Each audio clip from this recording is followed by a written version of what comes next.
What if I told you you're doing something subconsciously that's ruining your life and hurting your success? Your vocabulary. That was pretty good.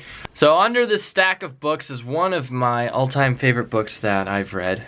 Anthony Robbins, or from what now he's called as Tony Robbins.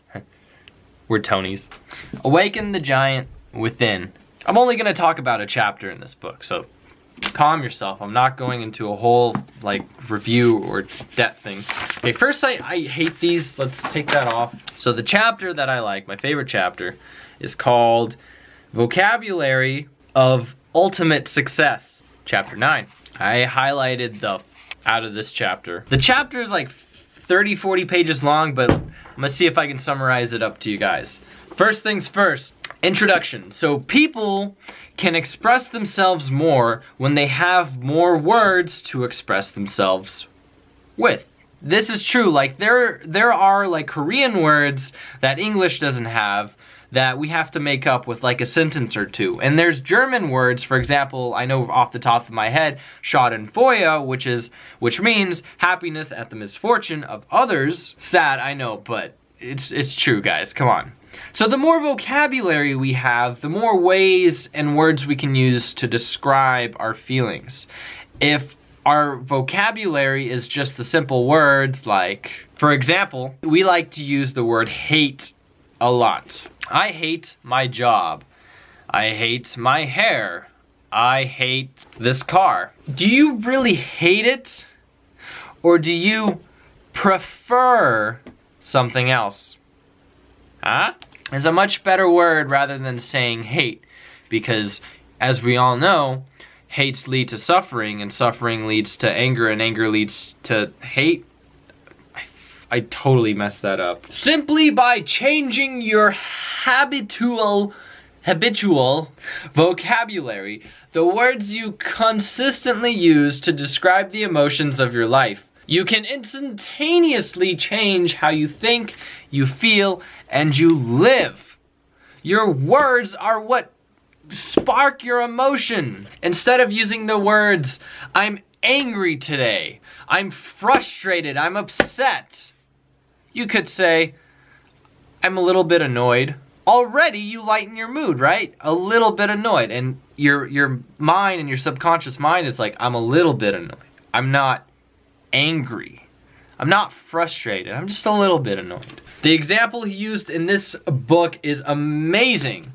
Instead of using words like livid, which means furiously angry, for those of you who don't know, I actually wrote a definition up here because I didn't know what that word meant when I first read it. Instead of using, you know, like angry and frustrated, he used the word peeved. Some of you might know what peeved means, some of you might not. Peeved means you're a little upset, you're a little frustrated. Just a little bit. And that's a way of saying, instead, I'm a little bit frustrated, you just say, I'm peeved. How was class? Oh, it peeved me a little today. How was work today? I'm a little bit peeved. How can you be upset at yourself or frustrated when you're saying such a ridiculous word like peeved? You can't say that angry. This peeved me. You can't say that with like a straight face, man. This is an incredible fact that's in the book.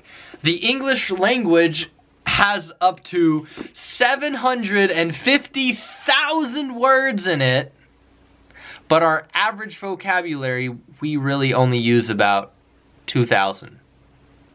I'm serious. Okay.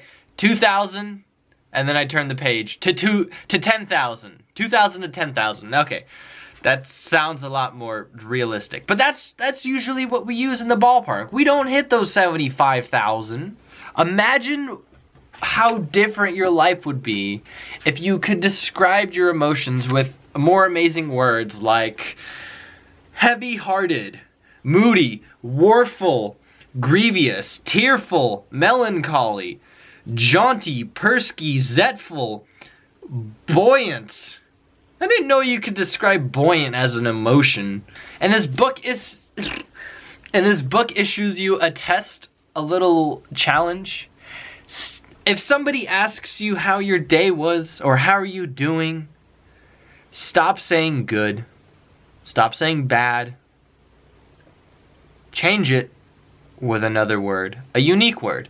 And I did this, and I stopped saying how, like when people ask me, they say, how are you doing? I stopped saying good. I say fantastic.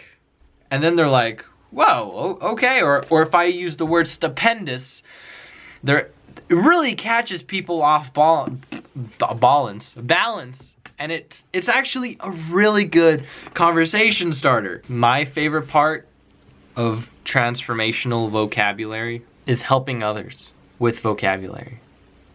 If somebody comes home and they say, I'm furious, I had the worst day of my life. Your friend calls you, they say that. And you use your transformational vocabulary to make them feel better. And I ask why was their day so bad? And they tell me, and I say, yeah, that would really peeve me. Yeah, if that happened to me, I would be a little bit annoyed. And you tone it down. It works. Believe me, I have a friend, he failed his first college class, and he was frustrated, like furious, and he called me, and I say, yeah, if I failed a class, oh man, I would be peeved. I'd be a little bit upset, man. And he doesn't know it, but subconsciously, I really made him feel better. And you know what's really funny? I put a little note in this, next to this chapter of Subway, how Subway makes you feel better about your job. Like, they don't describe you as a sandwich maker or stuff. They use the word sandwich artist.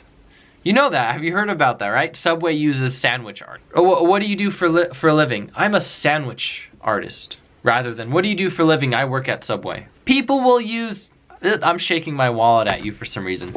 People will use transformational vocabulary against you. So this is why this is very important for you to know what it is. And if you haven't picked up this book, again, like all my other videos, the link is down in the description where you can, because he goes through and he picks all of the words you would use on a daily basis, and next to them, he puts what other words you could use instead.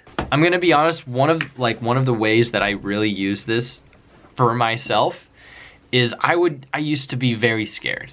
I changed the word scared to anxious, which felt better, but it was even better when I changed the word scared and anxious to excited. I'm gonna be honest, there were times where I was not excited. I was actually very scared.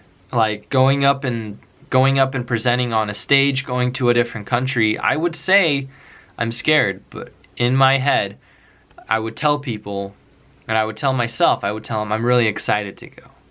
And it changed the scaredness and the anxiousness to excitement.